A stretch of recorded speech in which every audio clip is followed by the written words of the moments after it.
Hola grupo, he pensado este audio como recurso para ayudarlos o guiarlos en la lectura del material de Emery Trist, las texturas causales del entorno organizacional, totalmente escrito en inglés, único material escrito en inglés que van a tener en la cursada de esta materia.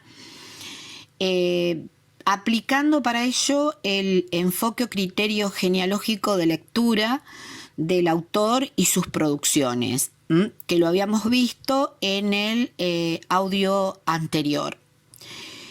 ¿Quiénes eran Emery Trist? Frederick Emery era psicólogo social de origen australiano, nació en 1925, falleció en 1997. Eric Trist también era psicólogo social de origen inglés, nació en 1909, falleció en 1993, ambos miembros del Instituto Tavistock de Inglaterra, de investigación social en Londres, reconocidos investigadores especialistas en el campo de las ciencias sociales, fueron los precursores en utilizar el término turbulencia para referirse a un tipo particular de textura del entorno organizacional caracterizada por comportamientos más inciertos, impredecibles. La elección de este término le surge durante una travesía bastante inestable en avión rumbo a un congreso y esto les dio pie para escribir uno de los estudios más citados en la literatura sobre gestión empresarial de fines del siglo XX. ¿A qué demanda social respondieron con esta producción y otras que hicieron, ¿no?, relacionadas con el tema? Bueno, una reacción social en ese contexto, 1960, 1970, de las organizaciones y empresas en tener como problemas las cuestiones de orden más bien social dentro de la organización. El paradigma taylorista y los principios mecanicistas deterministas no servían o no daban respuesta para comprender tanto las relaciones e interacciones sociales en el interior de las empresas, así como la relación de las empresas, las organizaciones todas con el entorno, entendiendo que en el entorno existían factores que interactúan directamente en las organizaciones, provocando turbulencias imprevistas y no consideradas o no abordadas desde el paradigma taylorista. Entonces, la demanda era tratar de encontrar respuesta a problemas que el paradigma taylorista, determinista de la época no daba respuesta. ¿Cuáles fueron sus a priori conceptuales y referentes teóricos en la producción de este ensayo? Desde su formación psicosocial, estos autores, y apoyándose en las matemáticas y muy especialmente en la teoría de los conjuntos dominante en la década de los 60 y la teoría de los sistemas que venía desarrollando el doctor von Bertalanffy desde la biología, construyeron su teoría y representaron simbólicamente las conexiones entre los sistemas utilizando letras, números y otros símbolos matemáticos. Es así que ustedes van a ver en el material de lectura distinta simbología que se aproxima mucho a la simbología de las matemáticas, donde la letra L mayúscula va a indicar algún tipo de conexión o interdependencia o interrelación. El subíndice 1 se refiere a la organización y el subíndice 2 se refiere al ambiente o entorno. Y así los autores también van a simbolizar 4 áreas que reconocen como áreas de interacción o interrelación entre organización y ambiente. El área L11 se refiere a las interrelaciones o interdependencias internas, conexiones dentro de la misma organización, por ejemplo, entre procesos internos de producción y ventas, o de finanzas y administración, entre los sectores, entre las áreas, entre los grupos de trabajo. El área L12 refiere a intercambios entre la organización y su medio ambiente. Intercambios, interdependencias, que son predominantemente transaccionales, o sea, con clientes, con proveedores, con obtención de recursos, con el Estado, con el mercado de recursos humanos, por ejemplo. El área L2.1, ya acá entramos en el medio, en el entorno, serían intercambios e interdependencias, también transaccionales, pero desde el medio ambiente con la organización. Por ejemplo, de los clientes con la organización, fidelización, quejas, reclamos, sugerencias, de los proveedores, del Estado, de la competencia. El área L2.2 refiere a procesos a través del cual parte del ambiente se relaciona con otras partes del ambiente. Esto es lo que ellos van a denominar textura causal.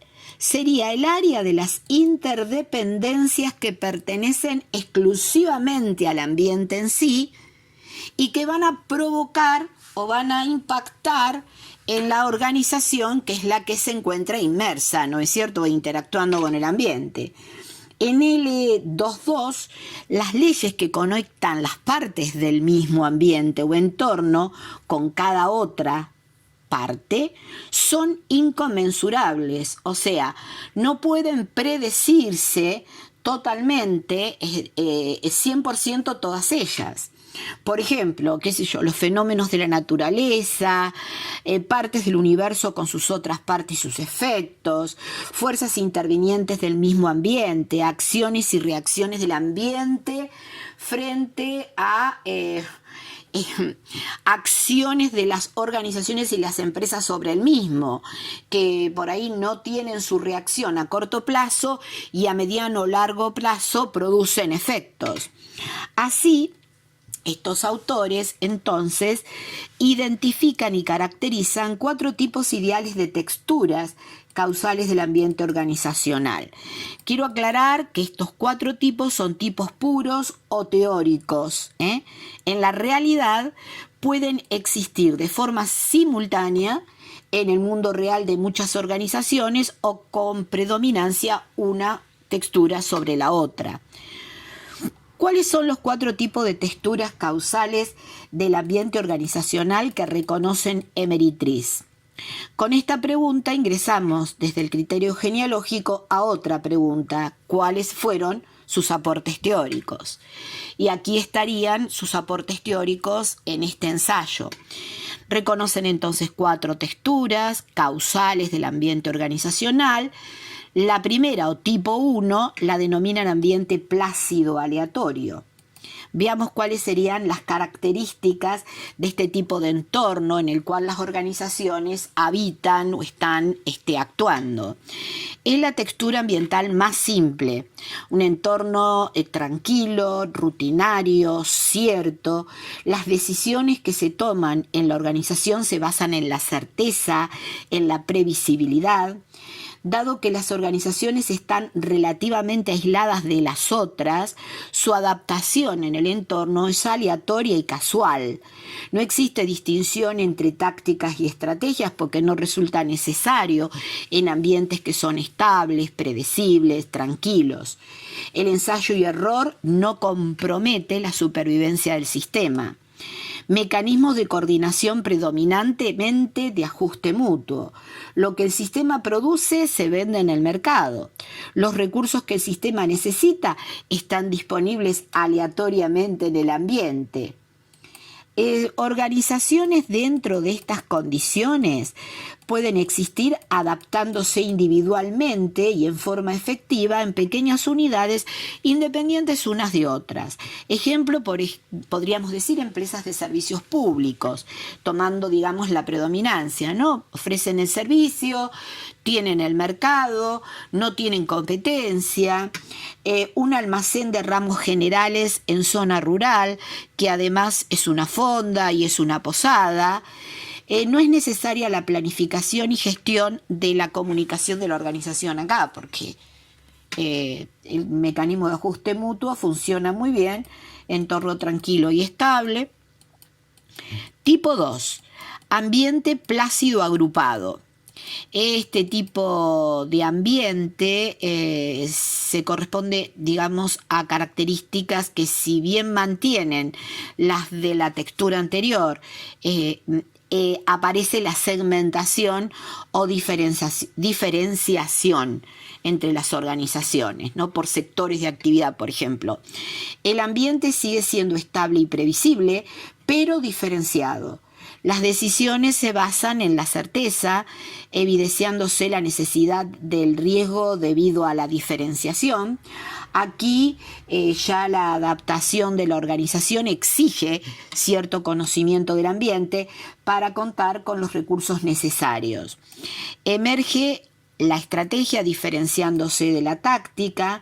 Sobrevivir está directamente relacionado con el conocimiento que la organización tiene de su ambiente, y comienzan en este entorno a agruparse organizaciones de un mismo sector justamente para poder obtener mayor información y conocimiento del ambiente y poder sobrevivir en el mismo.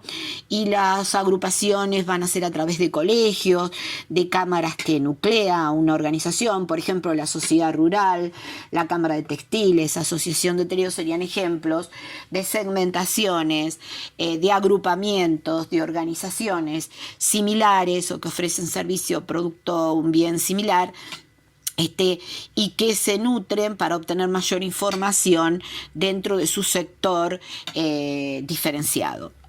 El tipo 3 de textura lo denominan ambiente reactivo y perturbado. ¿Qué características presenta este ambiente? Es un entorno más inestable, con perturbaciones, complejo, con reacciones imprevistas. Las decisiones se toman jerárquicamente y basándose en el conocimiento del mercado, un mayor conocimiento del mercado, un mercado con un alto nivel de competencia. Muchas organizaciones ofreciendo el mismo producto y dirigiéndose al mismo tipo de cliente. La adaptación de la organización exige la previsibilidad de los cambios, anticiparse a la competencia.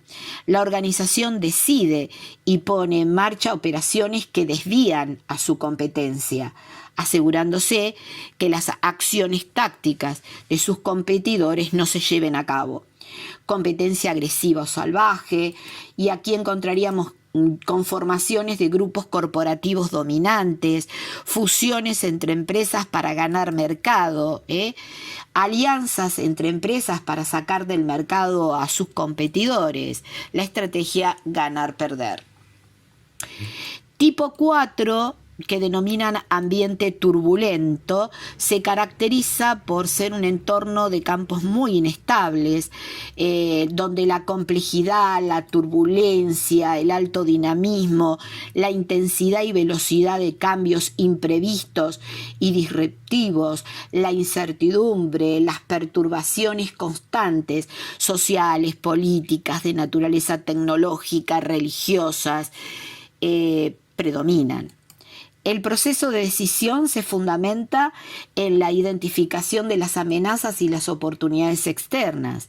La adaptación de la organización y su supervivencia exige la anticipación a los cambios externos y la cooperación, no solo interna, sino también externa entre organizaciones del mismo sector y de distinto sector de actividad. Y aquí nos detenemos a pensar.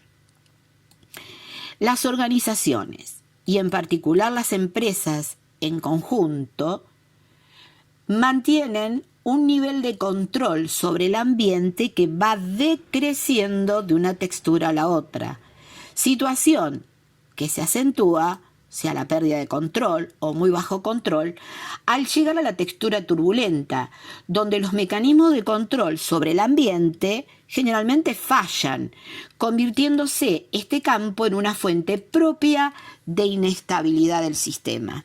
Y aquí entramos en el terreno de la complejidad en su expresión mayor. La turbulencia puede ser generada por la misma naturaleza o fenómenos naturales, leyes del mismo ambiente, entorno, pero también por actores sociales, por ejemplo, las organizaciones y muy particularmente la empresa, que pasan a ser coproductores del entorno contextual turbulento, cuando no llegan a un punto de conciencia tal que les permita entender en qué realidad están ubicados y los impactos en el ambiente que sus decisiones producen. Por ejemplo, contaminación del medio ambiente, depredación marítima, tala de bosques, explotación indiscriminada de recursos, guerras, etcétera, etcétera. Entonces se observa cómo todas las organizaciones han sido y son coproductoras y están expuestas a ser parte de estos macroentornos tan intensamente perturbadores. La pandemia con el coronavirus atravesándonos a todos en el planeta es un claro ejemplo. Estos autores reconocen esto, lo visibilizan, es decir, esta relación de organización con el entorno, organización y empresa muy particularmente como coproductora del entorno, y reconocen también la necesidad de la coexistencia entre entorno y organización. No es posible diferir la turbulencia, la incertidumbre, postergarla o pasarla para un largo plazo, la volatilidad en el entorno, ya que estos son elementos constituyentes del mismo entorno, es decir, el entorno y sus fuerzas de cambio. La experiencia refiere al pasado, sirve pero no es prioritaria para la toma de decisiones en este tipo de textura. Acá tenemos que también detenernos a pensar el papel de la intuición y la creatividad como base para actuar en tiempos de crisis, de turbulencias y de cambios inesperados. Los ámbitos turbulentos demandan formas de organizaciones esencialmente diferentes de la forma jerárquica a la que estamos acostumbrados.